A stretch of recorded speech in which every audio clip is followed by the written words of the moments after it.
భారతదేశంలో ఎన్నో మతాలు, మరి ఎన్నో కులాలు, ఎన్నో ప్రాంతాలు ఉన్నాయి. భిన్నత్వంలో ఏకత్వం కలిగినటువంటి దేశం మన దేశం. మన దేశం నిజంగా ఎంతో పుణ్యభూమి, కర్మభూమి, ఆధ్యాత్మిక చింతన కలిగినటువంటి దేశం. ప్రపంచ దేశములన్నిటికల్లా భారతదేశానికి కూడా సంస్కృతి చాలా గొప్పది. మనం చిన్నప్పటి నుండి పాఠశాలలో మనం ప్రతిజ్ఞ చేస్తూ వచ్చాం, సుసంపన్నమైన బహువిధమైన నా దేశ వారసత్వ సంపద నాకెంతో గర్వకారణం అని చెప్పి చిన్నప్పటి నుండే మనము మరి ప్రతిజ్ఞ చేస్తూ వచ్చాం. వాస్తవంగా భారతదేశానికి ఉన్నటువంటి చరిత్ర, సంస్కృతి ఎంతో గొప్పది. దయచేసి ఎవరు మాట్లాడొద్దమ్మా, వాక్యం చెప్పటం నిశ్శబ్దంగా ఉండండి, సైలెంట్. అలాంటి దేశంలో పుట్టి పెరిగినటువంటి మనమందరం కూడా ధన్యులం. ప్రభునందు ప్రియులారా, యేసు ప్రభు వారు చెప్తూ ఉన్నారు, లేఖనాల యందు నిత్య జీవము కలదని తలంచుచు వాటిని మీరు పరిశోధించుచున్నారు, అవే నన్ను గురించి సాక్ష్యం ఇస్తున్నాయని ప్రభువైన యేసుక్రీస్తు వారు చెప్పారు. భారతదేశంలో ప్రాచీన ప్రామాణిక గ్రంథముల్లో మరి ప్రభువైన యేసుక్రీస్తుకు వచ్చిన సత్యము దాగి ఉన్నది. మన హైందవ సహోదరులు చతుర్వేదాలను మరి పఠిస్తారు. మరి ఋగ్వేదము, యజుర్వేదము, సామవేదం, అథర్వ వేదం అని చతుర్వేదాలు మనకున్నాయి. అష్టాదశ పురాణాలు మనకున్నాయి. రామాయణ, భారత, భాగవతం, ఇతిహాసాలు మనకున్నాయి. దేవుని బిడ్డలారా, అంతేకాదు ముస్లిం సహోదరుల ఖురాన్ షరీఫ్ ఉంది. మరి క్రైస్తవులకు పరిశుద్ధ బైబిల్ గ్రంథం ఉంది. సిక్కులకు గ్రంథ సాహేబ్ ఉంది.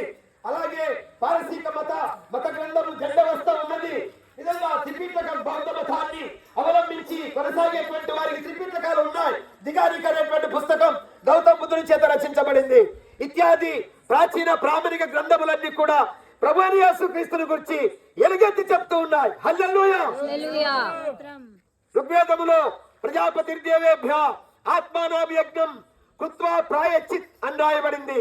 అనగా ప్రజాపతి అయిన వాడు ప్రజలందరి కొరకు తనకు తాను యజ్ఞమైపోయినాడు, పాపమునకు ప్రాయశ్చిత్తం కలిగిద్దని ఋగ్వేదములో రాయబడింది. అంతేకాదు సామవేదములో తాండ్య మహాబ్రాహ్మణములో ఇలాగ రాయబడింది, సర్వ పాప పరిహరో రక్త ప్రోక్షణం అవశ్యం తద్రక్తం పరమాత్మేన పుణ్యదాన బలియాగం అని రాయబడింది. సమస్త పాపములు పరిహరించబడాలంటే రక్తము చిందించబడాలి, ఆ రక్తం పరమాత్మునిదై ఉండాలని చెప్పి సామవేదంలో రాయబడింది. అందుకే భారతీయ మహర్షులు వారు చేసినటువంటి యజ్ఞయాగాదులు మనం చూసినట్లయితే గోమేధము, అశ్వమేధము, అజామేధము, రాజసూయము, వాజపేయము ఇత్యాది యజ్ఞాలలో రక్త ప్రోక్షణ జరిగింది. ఎందుకంటే రక్త ప్రోక్షణం పాప వినాశనం అని భారతీయులు నమ్మారు. పరిశుద్ధ బైబిల్ గ్రంథం చెప్తుంది, రక్తము చిందింపకుండా పాప క్షమాపణ కలగదని దేవుడు వాక్యం బైబిల్ సెలవిస్తా ఉంది. కనుక దేవుడు మానవులందరినీ కూడా పాపము నుండి విడిపించి మరణము నుండి తప్పించే దాని కొరకై దేవుడు ఆత్మస్వరూపి అయిన దేవుడు, మహాదేవుడు రక్తమాంసములో పాలివాడై పాపము లేని పరిశుద్ధుడిగా కన్య మరియమ్మ గారి గర్భము గుండా పాపము లేకుండా ఈ భూమి మీద పుట్టాడు. హల్లెలూయా. యేసుక్రీస్తు అనే పేరుతో పుట్టాడు. ముస్లిం సహోదరులు అనుసరించేటువంటి ఖురాన్ షరీఫ్ నుండి ఇలాగ రాయబడింది, ఇమ్రాన్ అనే సురాలో ఈసా అల్లా కా కలాం హై అని రాయబడింది. ఈసా అల్లా కా జలాల్ హై, ఈసా అల్లా కా రూహ్ హై అని చెప్పి ఖురాన్ షరీఫ్ లో యేసు ప్రభువును గురించి యేసుక్రీస్తు దేవుని వాక్యమై ఉన్నారు, యేసుక్రీస్తు దేవుని మహిమై ఉన్నారు, యేసుక్రీస్తు దేవుని యొక్క వాక్యమై ఉన్నారని ఖురాన్ షరీఫ్ సెలవిస్తా ఉంది.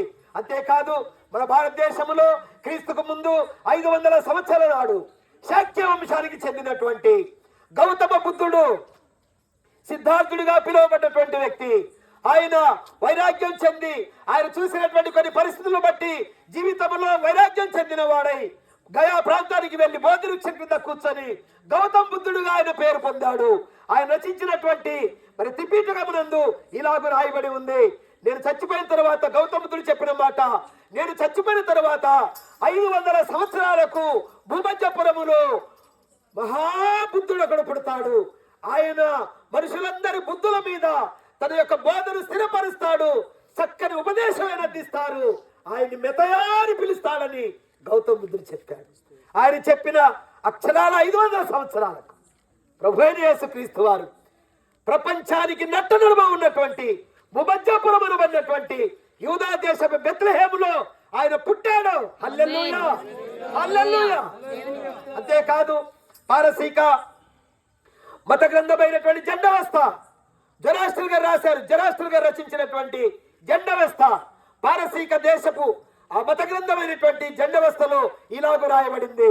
పరమాత్ముడు ఈ ధర యందు అవతరించిన రోజున ఆకాశమందు ఒక ప్రకాశమానమైన నక్షత్రం ఉదయిస్తుందని జండవస్థలో 4th చాప్టర్ నందు 35 చాప్టర్ నందు 4వ అధ్యాయములో 35వ అధ్యాయములో జండవస్థలో రాయబడి ఉంది. అక్షరాల యేసయ్య పుట్టినప్పుడు ప్రియులారా జండవస్థలో రాయబడినట్లుగా ఒక ప్రకాశమానమైన నక్షత్రము, ఒక దేదీప్యమానమైన నక్షత్రము ఆకాశములో ప్రకాశించినది. ఆ నక్షత్రాన్ని చూచి తూర్పు దేశపు జ్ఞానులు ప్రభువైన యేసుక్రీస్తును చూచేదానికై వారు బెత్లెహేముకు చేరుకున్నారు. ఆయన పూజించారని దైవ గ్రంథం సెలవిస్తా ఉంది. అంతేకాదు అరిస్టాటిల్ గారి గురువు గారైనటువంటి ప్లేటో మహాశయుడు, గ్రీకు తత్వవేత్త, ఈజ్ ఎ గ్రేట్ ఫిలాసఫర్. ఆయన చెప్పిన మాట ఏంటంటే పరిశుద్ధుడు పాలస్తీనాలో అవతరిస్తాడు. అంతేకాదు ఆ మహానుభావుడు ప్లేటో గారు చెప్పిన మాట మరొక సత్యం ఏంటంటే పరమాత్ముడు ఈ ధర యందు అవతరించకపోతే పాపి అయిన మనుషుడు పరలోకానికి వెళ్ళే దారే తెలిసేది కాదు అన్నాడు. అంటే మనమందరం భూలోకంలో ఉన్నాం, పరలోకం మనకు తెలియదు.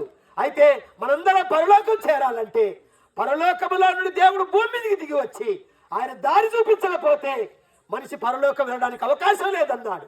ప్రభువైన యేసుక్రీస్తు వారు పరలోకం నుండి భూమి మీదకి వచ్చాడు. యోహాను సువార్త 3వ అధ్యాయంలో రాసి ఉంది. ఆయన పరలోకం నుండి భూమి మీదకి వచ్చాడు, మనుషులందరి కొరకు విమోచన కార్యాన్ని జరిగించాడు.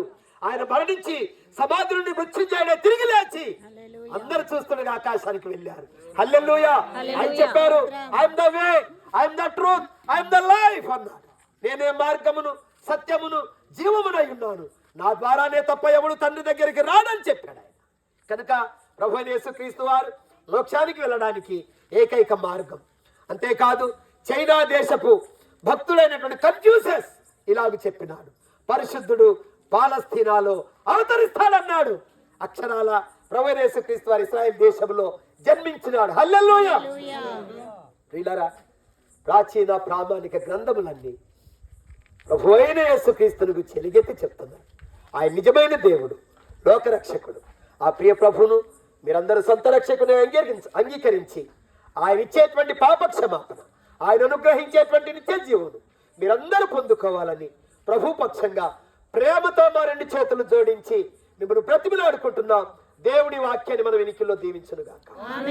ఆమేన్. ప్రార్థన చేసుకుందాం.